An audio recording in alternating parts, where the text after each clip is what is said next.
jalan jangan sambil main HP dong. Kenapa lo? Gue masih aja kan. Gue di sini sebagai anak rektor, jadi jangan macam-macam lo. Terus kalau lo di sini anak rektor, lo bisa seenaknya gitu, gak minta maaf. Oh, berani lo ya. Lo terima di kuliahan ini, di kampus ini, karena beasiswa, jadi jangan sok jago lo. Berani lo?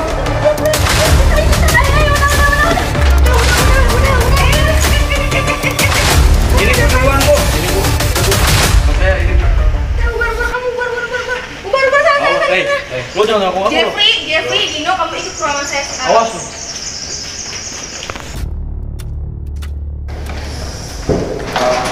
Awas ya.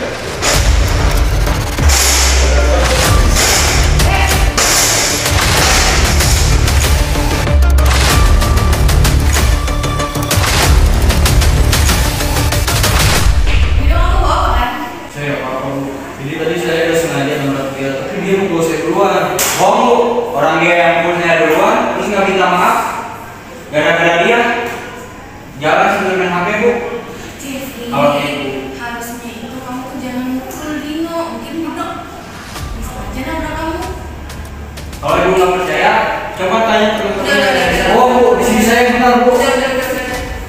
Kamu ke UAS sekarang kalau lupa kamu ya. Jeffrey, kamu di sini ya. Di sini saya yang benar bu. Iya. Kamu sadar dulu. Kamu tahu kan Dino itu anaknya asli. Sebenarnya kamu jangan macam-macam sama dia. Tapi dia yang salah bu. Iya, aku tahu. Asal punya yang salah. Bro amat lah. Pokoknya kalau misalnya kamu sama dia, biar cepet kamu bakal cari nanti. Gak bisa gitu dong bu. Masa dia cuma anak rektor di sini, dia bisa seenaknya bu? Udah Jeff, ibu mau tahu kamu harus minta maaf sama Dino. Ibu kamu berbanyak masalah ini. Kita kan bisa lihat CCTV bu. Mana yang benar, mana yang salah. Kamu tahu kan bapaknya Dino itu sayang banget sama dia, ibunya Dino sayang banget sama dia. Ya gak bisa gitu dong bu. Udah. Gak adil gitu. Singkat sih, sekarang kamu bisa keluar dari ruangan saya. Keluar.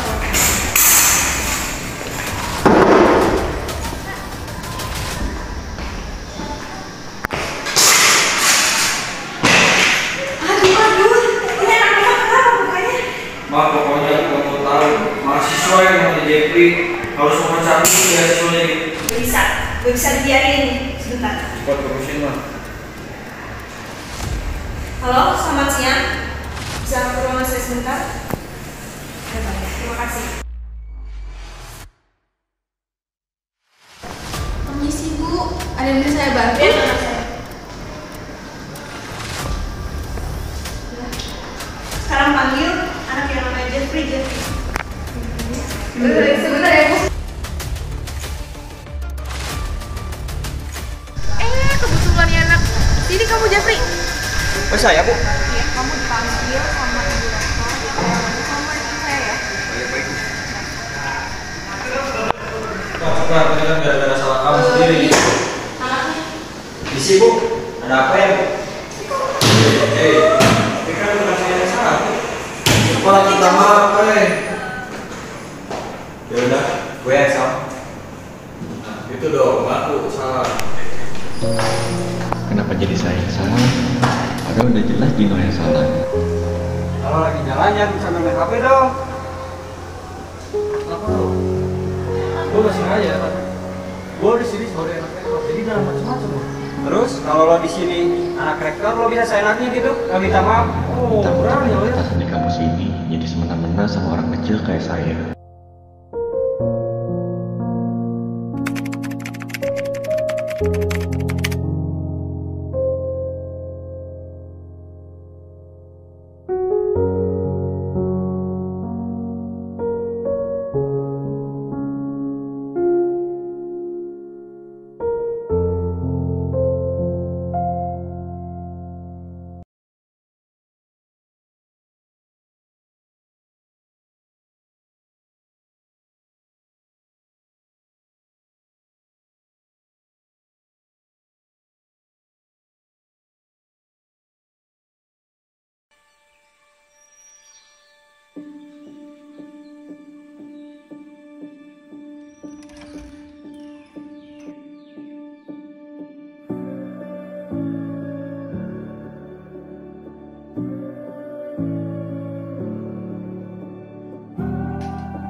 anak yang terlahir dari keluarga, ya bisa dibilang berkecukupan. Orang bilang jadi gue tuh enak, semua terfasilitasi, dan mudah untuk gue ngedapetin apapun yang gue mau. Padahal, pokoknya papa gak mau tahu, kamu harus kuliah di kampus ternama, atau enggak papa kirim ke luar negeri. Tapi kan Pak... Gak ada tapi-tapi. Keputusan papa sudah bulat. Apa nanti kata orang-orang kalau kamu kuliah di tempat ecek-ecek kayak gitu? Jangan bikin malu papa ya. ya, itu tadi bokap gue. Bokap yang selalu nuntut gue untuk memenuhi obsesinya. So, dipikir-pikir lagi deh kalau kalian bilang hidup gue enak-enak aja. Nak, apapun pilihan kamu, Bapak akan selalu dukung dengan kemampuan Bapak. Kamu harus belajar dengan giatnya, Nak, dan juga harus bekerja keras. Karena mimpi itu tidak mudah diraih, Nak. Iya Pak, aku juga akan berusaha semaksimal mungkin biar bisa capai semuanya. Aku bakal bikin Bapak bangga sama aku. Aku juga bakal ngangkat derajat keluarga kita biar kita juga nggak dipandang sebelah mata lagi sama orang. Iya, Nak, pokoknya Bapak akan selalu bangga sama kamu, Nak. Makasih Pak. Andai gue punya orang tua kayak gitu. Orang tua yang selalu support keinginan anaknya, bukan yang selalu nuntut keinginannya sendiri. Mungkin enak ya kalau aku kayak dia, punya fasilitas yang lengkap buat belajar, dan pastinya dia juga gak perlu mikirin biaya buat kuliah deh. Tapi aku gak boleh nyerah sama keadaan. Aku harus kerja keras biar bisa capai semuanya. Tapi di lain sisi gue sadar, harusnya gue lebih bersyukur dan lapang dada dengan keadaan gue. Ternyata di luaran sana juga ada anak yang mati-matian berusaha buat bisa wujudin mimpinya dan buat bangga orang tuanya. Bahkan dengan effort yang berkali-kali lipat beratnya dari gue untuk mendapatkan kehidupan yang lebih baik. Kehidupan yang diperjuangkan mati-matian oleh mereka, sedangkan gue bisa ngedapetinnya dengan mudah. So, dari film ini gue bercerita bahwa di lingkungan kita ada aja yang namanya kesenjangan sosial, mulai dari pendidikan ataupun yang lainnya. But, semua itu tergantung bagaimana kita menyikapinya, menyerah dengan keadaan, atau bersyukur dan senantiasa bekerja keras untuk mendapatkan kehidupan yang lebih baik.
Lihatlah Eliza, sungguh pemandangan yang luar biasa sekali. Ya, tentu saja Maria. Kalian bangsa pribumi tetaplah berpecah belah, agar kita Netherlands yang berkuasa di tanah ini. Mari kita bersuara.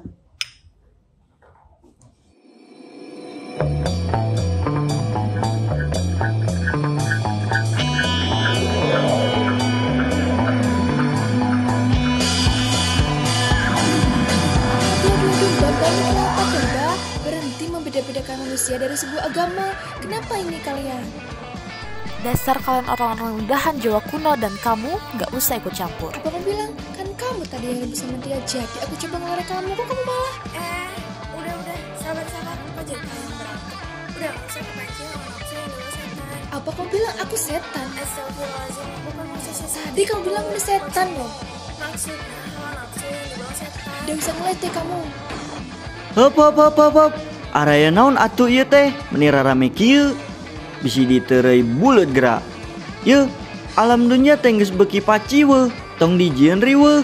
Sok gerak alakur urang teh sarua dulur. Tong ngabeda-bedakeun agama. Aduh doi, ada apa ini ribut-ribut? Naon mana datang-datang ngariweuh deui. Kalau mau buktikan siapa yang kuat, kita tanding saja sekarang.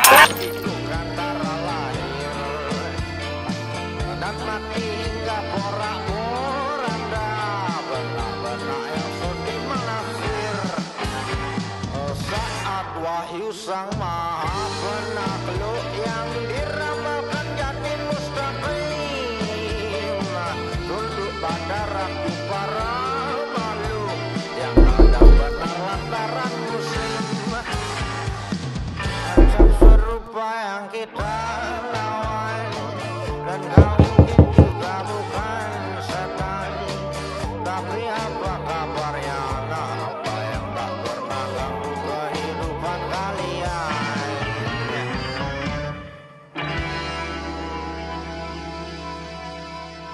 Loh kok mukanya kusut gitu pak?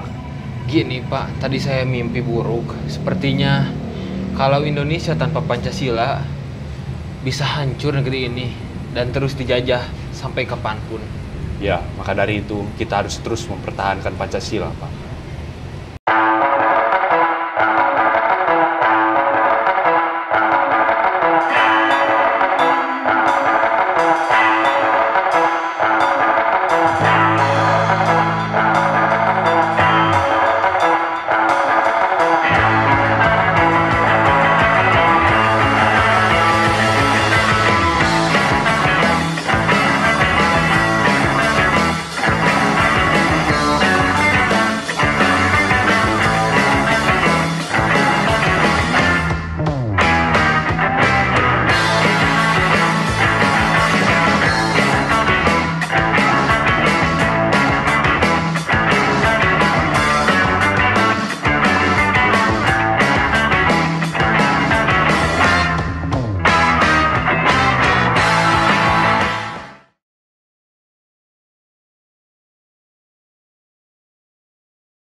Semua sudah sangat berbeda.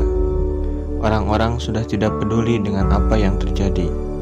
Sudah tidak ada lagi nilai-nilai kebaikan seperti yang diajarkan oleh Pancasila, ideologi negara kita. Pancasila, sebuah landasan berdirinya negeri ini, yang memberi makna ikatan kepada jutaan orang yang berkumpul. Dahulu, tiap silanya merupakan pedoman hidup yang selalu diamalkan. Tapi sekarang, aku tidak tahu.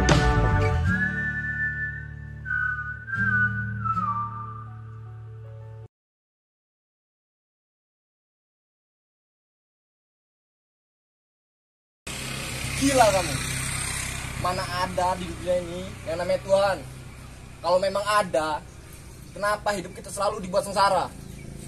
Saya selalu tertawa melihat kalian yang berharap pertolongan entah dari mana datangnya. Kamu yang gila. Tuhan tidak akan membiarkan seorang pendosa seperti itu. Dia akan menghukummu di akhirat kelak. Camkan itu.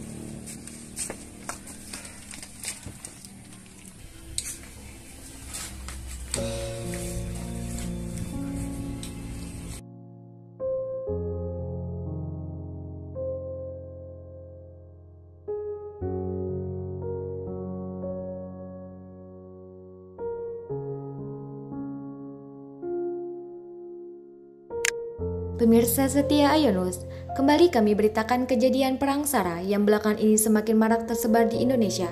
Aksi anarkis yang disulut oleh ujaran kebencian dan memicu perang sara ini juga telah memakan korban jiwa dan benda yang tidak sedikit.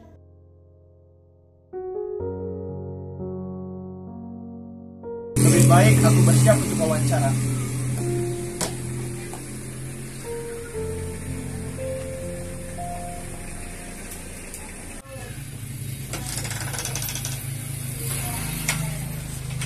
Pak Abimana ya? Iya Pak, perkenalkan saya Abimana, jurnalis dari Ionus. Silakan Pak Teja, ceritakan apa yang terjadi, kronologinya. Nama anak saya Rizka, menantu saya Budi. Mereka sudah lama bekerja di petinggi di daerah sini. Anak saya Rizka bekerja sebagai asisten rumah tangganya, sedangkan Budi menjadi supirnya. Mereka sudah bekerja lama sekali pada orang itu. Tapi entah kenapa mereka tiba-tiba dihabisi oleh orang itu. Saya pikir mereka adalah orang yang berpendidikan. Nyatanya mereka hanya orang-orang yang laknat. Apa yang membuat Bapak yakin kalau mereka yang menghabisi putri dan menantu Bapak?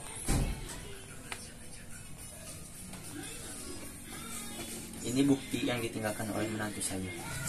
Ini? Semua kebusukan yang orang itu perbuat, semuanya ada di sini. Mereka tidak tahu kalau saya mendapatkan bukti dari Budi. Hingga sekarang mereka pun mencarinya.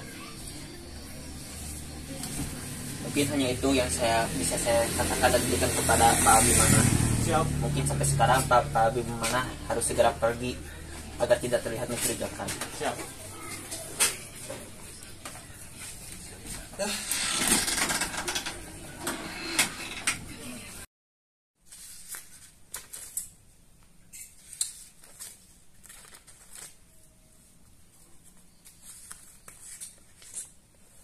Aku harus menyusun rencana bagaimana memberitakan masalah ini.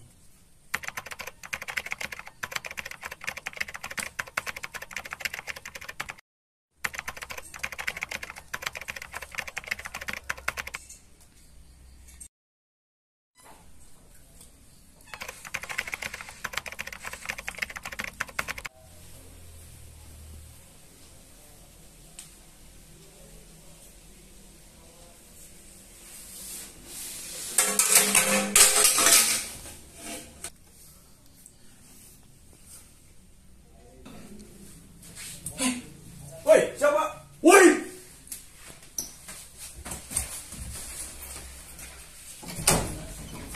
Woi!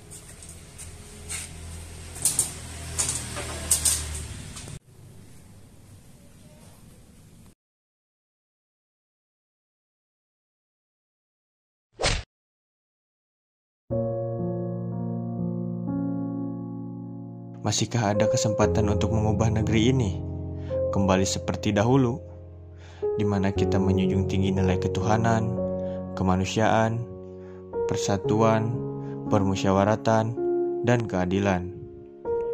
Apakah sekarang bisa menjunjung tinggi nilai Pancasila? Sepertinya tidak, karena semua sudah binasa. Ya, binasa.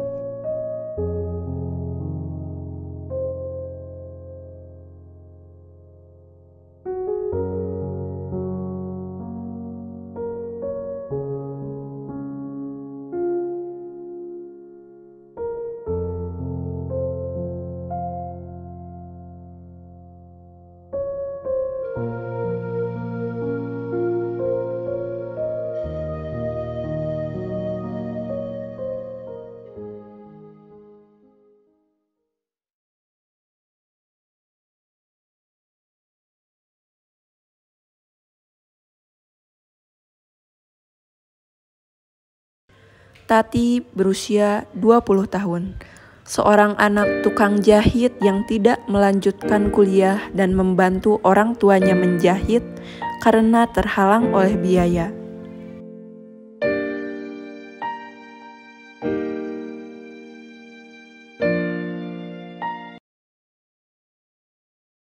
Tiga teman sebayanya, yaitu Angel, Kimberly, dan Sarah, yang merupakan anak orang kaya dan terpandang di desa tersebut, sehingga kehidupan mereka sangatlah mewah dan bisa membeli apapun.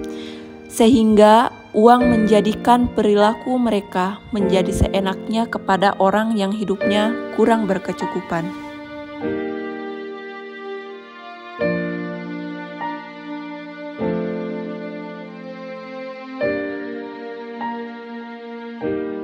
Terlalu sering Tuti mendapat hinaan dan perlakuan tidak baik dari teman sebayanya, sehingga kejadian ini membuat Tuti merasakan sangat sakit hati karena hasil jahitan ibunya dilempar begitu saja. Karena Tuti sudah tidak kuat dibuli terus-menerus, Tuti akhirnya memutuskan untuk pergi merantau ke Jakarta agar memperbaiki ekonomi keluarganya.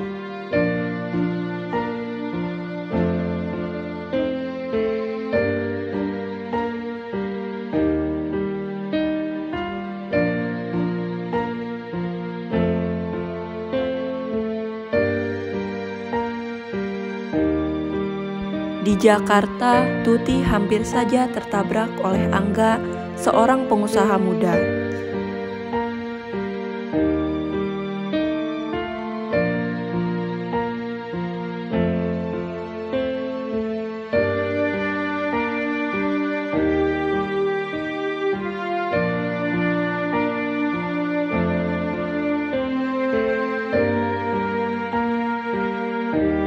Karena Angga merasa bersalah, dia memberikan lapangan pekerjaan kepada Tuti sehingga ekonominya menjadi lebih baik.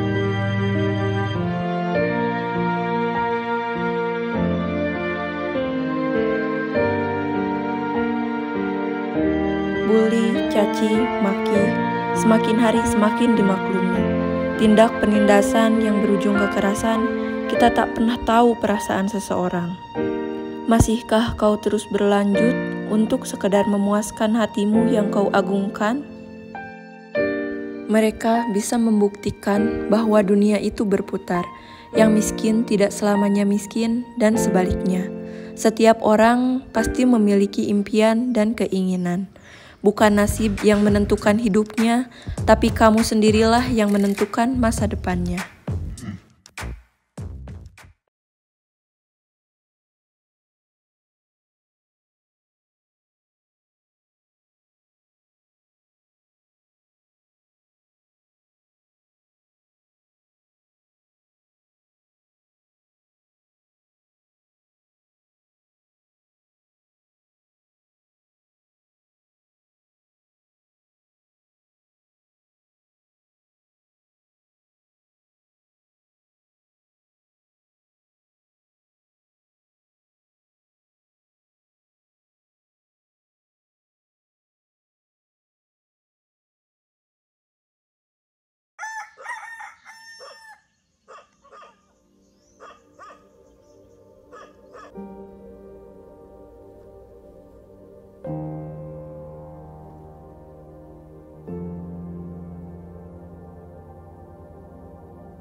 Halo, assalamualaikum Ayu.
Alhamdulillah baik. Baik pesanannya. Mau nih minum ya. Terima kasih. Langsung aja ya ke intinya. Jadi di kantor aku itu lagi ada lowongan kerja. Gimana, kamu mau nggak? Boleh tahu lowongan kerjanya di bagian mana? Itu loh, di bagian staf administrasi kantor gitu. Kamu mau nggak? Kalau boleh tahu persyaratannya apa aja ya kira-kira? Persyaratan mah gampang, cuman biasa ada. Kalau boleh tahu kira-kira biayanya berapa ya Lus? Biayanya sekitar 10 juta, tapi karena berhubung kamu teman aku, nanti sama aku diskon deh 8 juta. Lumayan lo dapet diskon. Oh iya Lus, aku pikir-pikir dahulu ya, dan juga aku bicarain dulu sama orang tua. Kalau nanti udah ada keputusan, nanti aku kabarin. Oke deh, aku tunggu kabar baiknya yuk. Sekarang kita ngopi-ngopi dulu aja deh. Iya Lus. Oh iya Lus, kalau gitu aku pamit dulu ya. Yuk, sampai ketemu lagi ya. Ya, dadah, assalamualaikum. Salam, Besti. Ayu. Mel. Halo, apa kabar? Alhamdulillah baik. Kamu habis dari mana? Aku tadi habis ketemu Lucy, dia nawarin aku pekerjaan, tapi kayak biaya administrasinya itu 8 jutaan. Wah, serius kamu habis ketemu Lucy? Serius, Mel? Ih, kamu tahu gak bukannya Lucy tukang korupsi ya di tempat kerjanya? Ah, masa sih? Kamu jangan ngada-ngada. Masa sih Lucy mau jahat sama aku? Aku baru juga dapat lowongan kerja. Serius, yuk. Udah deh, aku juga baru dapat pekerjaan. Udah, aku mau pamit. Ya udah kalau gak percaya. Assalamualaikum. Waalaikumsalam, Nak. Kenapa kamu tampak murung, Nak? Coba ceritakan sama ibu dan bapak. Ya, Nak, siapa tahu ibu dan bapak bisa bantu. Jadi gini, Bu, Pak. Tidak apa-apa, Nak. Kamu ambil aja pekerjaan itu, masalah biaya mah biar ibu sama bapak yang pikirkan. Terima kasih ya, Pak, Bu. Ayu sudah merepotkan. Kalau begitu, Ayu kabari teman Ayu terlebih dahulu. Iya, Nak, sama-sama. Assalamualaikum, Lucy. Waalaikumsalam. Gimana, yuk? Tadi aku udah ngobrol sama orang tua aku dan mereka setuju. Oh iya bagus dong yuk kalau gitu. Gimana kalau besok kita ketemu lagi, sekalian kita urus persyaratan yang lain. Oh iya baik Lus, sampai ketemu besok ya. Oke, see you bestie. Lus, sini duduk. Gimana, kamu udah bawa duitnya belum? Udah nih, aku udah bawa uangnya. Bagus tuh, tanda tangan aja yuk di sini. Ya yuk, deal. Guys, aku punya kabar baik. Apaan tuh, apaan? Jadi aku punya target selanjutnya yang bisa uangnya kita ambil sebagian. Wah, bagus tuh. Kalau udah dapet nanti bagi-bagi sama kita. Siap. Assalamualaikum, Ibu. Ibu tahu nggak tadi Ibu ke intinya? Ada intinya, Ibu tahu kan si Lucy itu? Iya. Jadi saya melihat Bu di lobi, si Lucy menerima uang suap yang mau kerja di kantor ini, Bu. Bohong kamu, mana saya percaya kamu? Benar, Bu. Saya punya bukti fotonya. Ibu mau lihat? Mana saya lihat? Bentar, Bu. Saya cari dulu, Bu. Lihat. Tenang. Siap, Bu. Tunggu sebentar ya, Bu. Saya akan manggil kamu. Kamu yang melakukan perbuatan yang merevisi selama ini. Maksud bos apa ya? Sepertinya bos salah paham. Lihat, bukti ada di tangan saya. Saya gak mau tahu. Hari ini kamu saya pecat dan tolong kembalikan uang suap itu kepada teman kamu. Kok saya dipecat sih, Bu? Lihat, lakukan perbuatan kamu itu seperti apa. Lihat.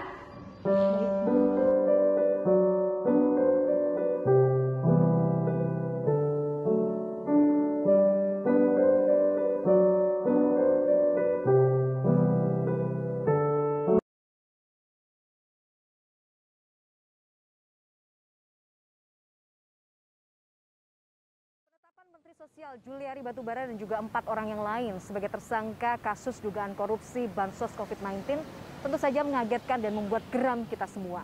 Bagaimana mungkin di tengah kondisi yang serba sulit ada segelintir oknum pejabat yang mencari keuntungan di atas penderitaan orang banyak.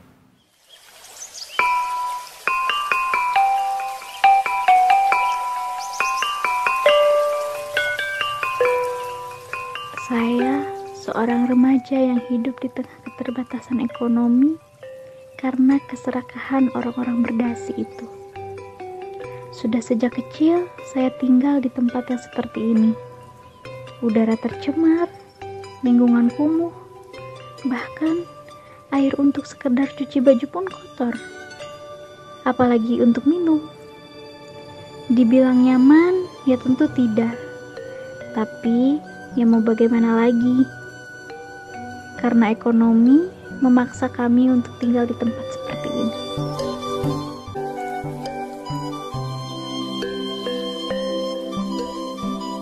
Gak banget sih Mbak, maksudnya kan itu kan duit musibah lagi kayak gini, lagi pandemi kayak gini. Kok bisa-bisanya korupsi duit sebanyak itu? Korupsi merupakan tindakan yang sangat melanggar hukum. Saat ini di Indonesia kasus korupsi semakin mengkhawatirkan. Di Indonesia kasus korupsi ditimbulkan oleh pejabat bahkan petinggi-petinggi negara, mulai dari pejabat di provinsi atau kota dan kabupaten. Titik bahaya dari korupsi ini tak cuma dilihat dari persentase kebocoran uang, tapi juga dari menipisnya kepercayaan kepada bersihnya aparatur negara secara keseluruhan.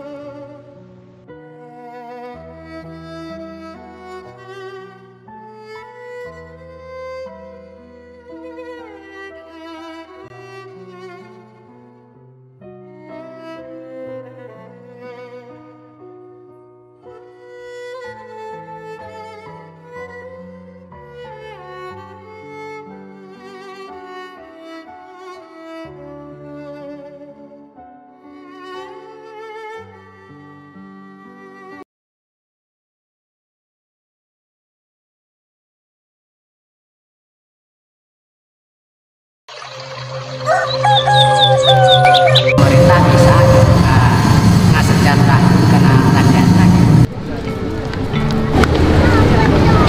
1 Agustus 2022. Saya Dina Nindiani Maksum, seorang jurnalis sekaligus penulis.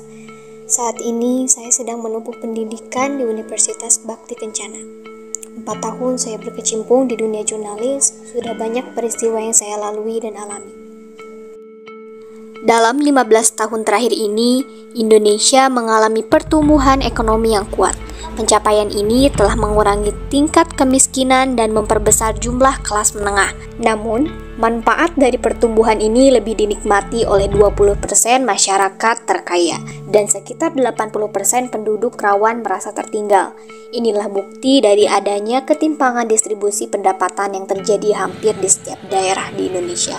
Hal ini mengakibatkan timbulnya kesenjangan sosial dan kemiskinan. Untuk menghilangkan rasa penasaran saya berkeliling di kota Garut.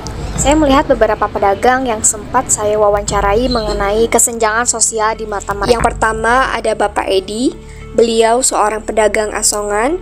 Yang kedua ada Bapak Udin, beliau seorang penjual susu keliling. Yang ketiga ada Ibu Yati, beliau seorang pedagang sembako di pasaran. Dan yang terakhir ada Bapak Angkus, beliau seorang penjual balon. Iya, nama anu alit kadang-kadang kirang perhatikan. Jadi kadang-kadang kan anu standar kareging gitu, anu alit kadang daya gitu. Belum merata. Masih kan ada yang banyak yang lemah. Kesenjangan sosial merata karena di Indonesia nya. Nah, cek pendapat Abi gitu nya data aja sudah merata. Belum merata. Ketika saya wawancarai, kebanyakan dari mereka menjawab bahwa kesenjangan sosial di Indonesia, khususnya di daerah Garut, masih belum merata. Mereka juga mengatakan masalah kemiskinan, kesehatan, juga lapangan pekerjaan masih sulit. Masalah kesenjangan sosial tidak bisa dijauhkan dari masalah kemiskinan. Kemiskinan adalah suatu keadaan di mana seseorang sulit atau bahkan tidak bisa memenuhi kebutuhannya atas sandang, pangan, dan papan. Tidak hanya itu, sulitnya pemenuhan kebutuhan atas pendidikan dan kesehatan juga termasuk ke dalam konteks kemiskinan. Faktor utama yang menyebabkan kesenjangan sosial dan kemiskinan di daerah ini adalah faktor pendidikan.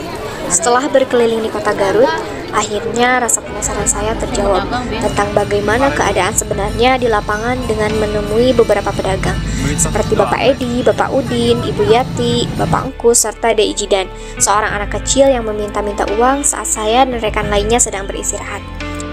Dapat saya simpulkan bahwa kesenjangan sosial adalah suatu keadaan ketidakseimbangan sosial yang ada pada suatu wilayah.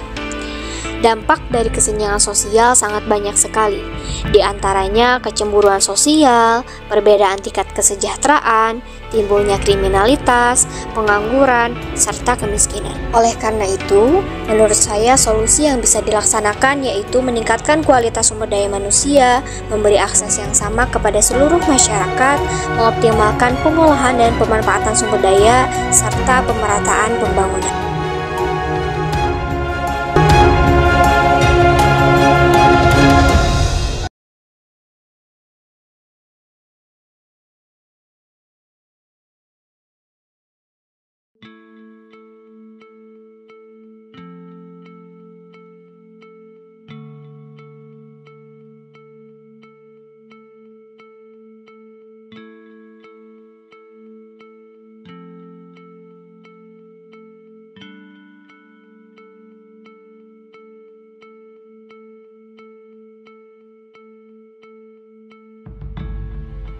Gabunnya 2002. Terus LB-nya. Lami. Tadi kelas tete lalanong jeung urang kali abi. Ai ka nama ai nyeun kitulah ai teu mah seun kumaha seun ti dagor teh mah. Sebabis teh mah. Kayaknya tegas bahasa ditenon tapi teh ka Bu RT hogat pasihan. Yang tercekap ada da langki kenging. Jarang-jarang sih jarang-jarang gitu. Tuh. Atau ibu minta angkat man yang minta mengamen di mana tuang? Apa tuangan mah teu kenang di acuk yang di kaputan. Watuangan mah gaur-gauran sep. Terus aderek. Wah nya warga mah nya atunya ai warga mah alhamdulillah bisa aderek. Makanya panas terus kita naik karena sarap dacan ayah berikan kayu ya bantuan fasilitas pemerintah ya kadang-kadang di jalan anak ngebantu sok ayah nyebrangkeun ada bantuan suka dapat alhamdulillah di sama pengurus setempat diperhatiin gitu. Tanggapannya ya kalau bisa mungkin terutama ya dari pengurus ada perhatian khusus gitu terutama buat Pak Amin sama Bina kan sudah lansia, sekarang bantuan PKH, BPNT. Cuman kalau khusus sih belum ada ya kayak pelatihan tunanetra netra itu belum ada. Ibu mah yang ulah angkat jalan, ibu mah capek, gitu yang belum tapi terjamin biasa sih kayak untuk saat di pemerintah. Yang mah yang hayang nama yang tinggal dewi mun paling lamanya tapi udah mal ningal tapi gitu ya minta ibu masa deui teh mau biau yang ningali kumaha gitu ya dan perasaan untuk pemerintah kita itu dan yang biasa milagan aja di bumi gitulah naonnya penghasilan seperti keterampilan naon gitu biasa di amal tuh tunanetra pada ini.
Hai, kenalin, nama aku Nadira.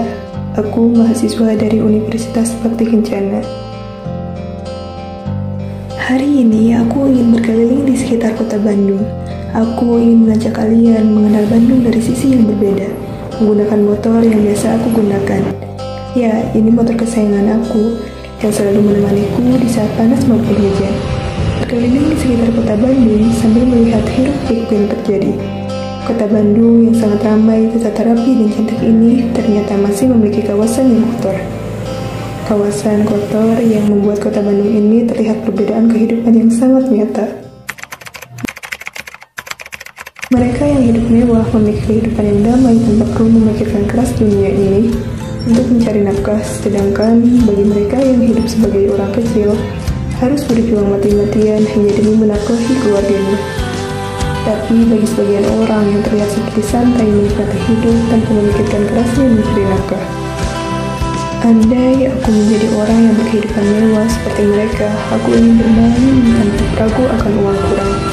Tapi andai aku menjadi orang yang berkehidupan miskin seperti mereka, aku harus kuat menjalani pahitnya hidup di tengah kota yang ramai. Aku ingin memberikan sebuah pelajaran bagi kita semua.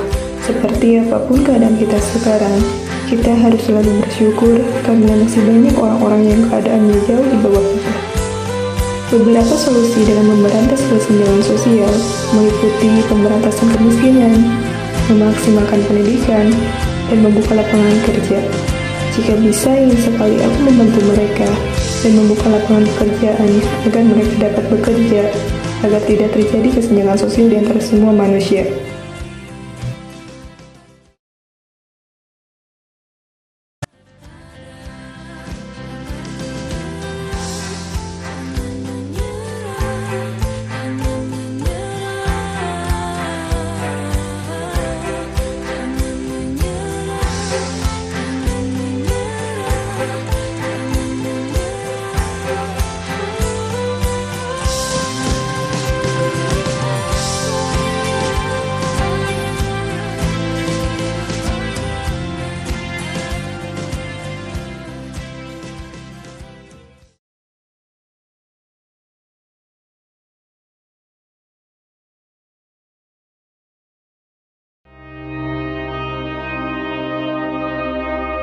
Saya Ihsan Rijal Jailani, mahasiswa Universitas Bakti Kencana, jurusan Sarjana Terapan Keperawatan Anestesi. Indonesia merupakan negara kepulauan yang terdiri dari beberapa pulau. Tentu sangat banyak aneka ragam, aneka bahasa, aneka budaya yang kita punya. Kita bisa rukun, kita bisa tentram karena adanya Bhinneka Tunggal Ika yang didasari oleh Pancasila. Pancasila merupakan landasan yang kokoh sehingga dapat menopang kekuatan bangsa Indonesia. Karena Pancasila, segala keberagaman yang ada tidak akan memecah belah kita, melainkan ditakdirkan menjadi kekuatan yang maha kuasa.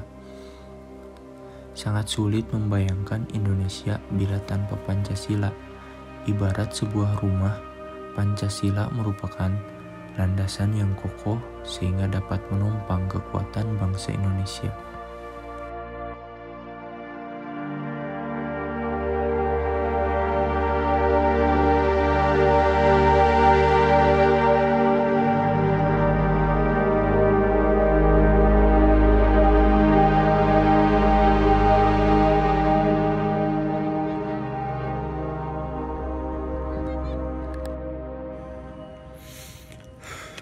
Indonesia merdeka tahun 1945. Benderanya merah putih. Lagunya Indonesia Raya. Pancasila sebagai dasar negara. Apa jadinya ya jika Indonesia tanpa Pancasila?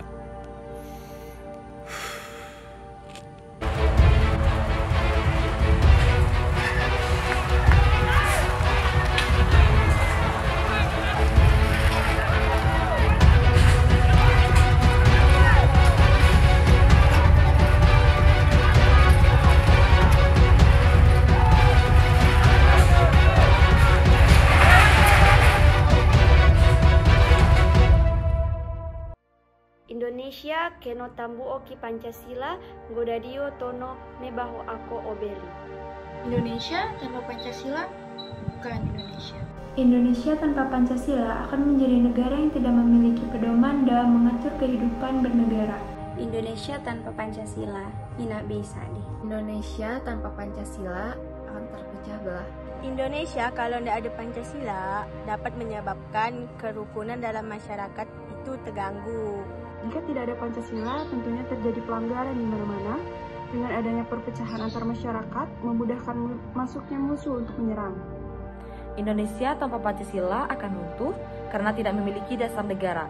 Sama halnya dengan rumah, tanpa pondasi maka rumah itu akan runtuh. Indahnya menerapkan Pancasila pada kehidupan sehari-hari. Dengan adanya Pancasila, Indonesia bisa aman dari kekacauan dan kerusuhan.